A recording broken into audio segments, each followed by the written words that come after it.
Hello friends, ನಮಸ್ಕಾರ. ನಾಡು ನುಡಿ ಲೈವ್ಗೆ ಸ್ವಾಗತ. ಸ್ನೇಹಿತರೆ, ಗೃಹಲಕ್ಷ್ಮಿ ಹಣದ ಬಗ್ಗೆ ಇದೀಗ ಬಿಗ್ ಅಪ್ಡೇಟ್ ಸುದ್ದಿಯೊಂದು ಇದೆ. ಹಾಗಿದ್ರೆ ಏನು ಅಪ್ಡೇಟ್ ಸುದ್ದಿ? ವಿಡಿಯೋವನ್ನು ಕಂಪ್ಲೀಟ್ ಆಗಿ ವಾಚ್ ಮಾಡಿ.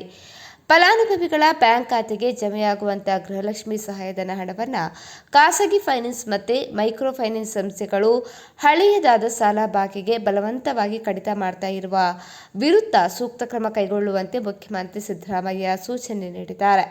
ರಾಜ್ಯ ಗ್ಯಾರಂಟಿ ಯೋಜನೆಗಳ ಅನುಷ್ಠಾನ ಪ್ರಾಧಿಕಾರದ ಉಪಾಧ್ಯಕ್ಷ ಅವರು ಮಾತನಾಡಿ ಮನವಿಯನ್ನು ಕೂಡ ಸಲ್ಲಿಸಿದರು. ಇದರ ಬೆನ್ನಲ್ಲೇ ಮುಖ್ಯಮಂತ್ರಿ ಸಿದ್ದರಾಮಯ್ಯ ಅವರು ಸರ್ಕಾರದ ಮುಖ್ಯ ಕಾರ್ಯದರ್ಶಿಗೆ ಈ ಕುರಿತು ಸೂಚನೆಯನ್ನ ನೀಡಿದ್ದಾರೆ.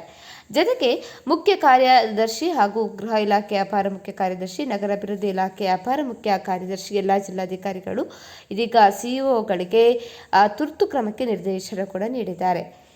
ಗೃಹಲಕ್ಷ್ಮಿ ಯೋಜನೆ ರಾಜ್ಯದ ಮಹಿಳೆಯರ ಆರ್ಥಿಕ ಸಬಲೀಕರಣದ ಒಂದು ಶಕ್ತಿಯಾಗಿದೆ. ಪ್ರತಿ ತಿಂಗಳು 2,000 ರೂಪಾಯಿ ಸಹಾಯಧನವನ್ನು ಪಾವತಿ ಮಾಡಲಾಗ್ತಾ ಇದೆ.